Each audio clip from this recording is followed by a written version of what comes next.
Tout commença par accident. Pour essayer des micros électromagnétiques qu'il créait pour des guitares acoustiques, Leo Fender et son associé Doc Kaufman fabriquèrent une guitare ayant pour corps un morceau de bois plein, ce qui était nouveau à l'époque. Séduits par ce son brillant, de nombreux musiciens commencèrent à leur emprunter le prototype pour leurs concerts. Ils commencèrent donc à fabriquer quelques instruments à la main, des prototypes principalement. La première guitare produite par Fender en série, moins de 50 exemplaires, fut l'Esquire, qui possédait un seul micro, une caisse de forme simple en bois de frêne, un manche en bois d'érable sans touches rapportées et des mécanismes de type Clusson.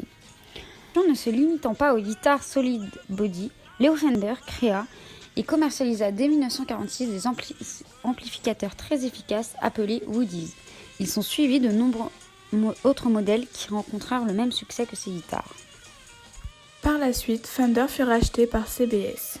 Naissance du rock, année 1950. Le rock'n'roll apparaît au milieu des années 1950 aux États-Unis. Les gens ont envie de légèreté et d'amusement. À ce moment précis, d'importantes innovations technologiques voient le jour. Nouveaux modèles de guitares, d'amplificateurs, de microphones. Dans une société américaine où la ségrégation est présente, quelques artistes vont renverser les codes de la musique. Ils vont fusionner la musique issue de la communauté blanche, country, avec la musique de la communauté noire, gospel, blues, rhythm and blues. En allant contre l'opinion publique de cette époque où le racisme est à son apogée, les artistes vont nettement faire évoluer les mœurs. L'industrie du disque commence à prendre de l'ampleur. Dans une société américaine où la ségrégation est présente, quelques artistes vont renverser les codes de la musique. Ils vont fusionner la musique issue de la communauté blanche, country, avec la musique de la communauté noire, gospel, blues, rhythm and blues. En allant contre l'opinion publique de cette époque où le racisme est à son apogée, les artistes vont nettement faire évoluer les mœurs. Le rock est alors considéré par un public adolescent comme une musique de révolte, brisant certains tabous liés au sexe et à la morale puritaine américaine. La naissance du rock s'accompagne de l'apparition de la guitare électrique.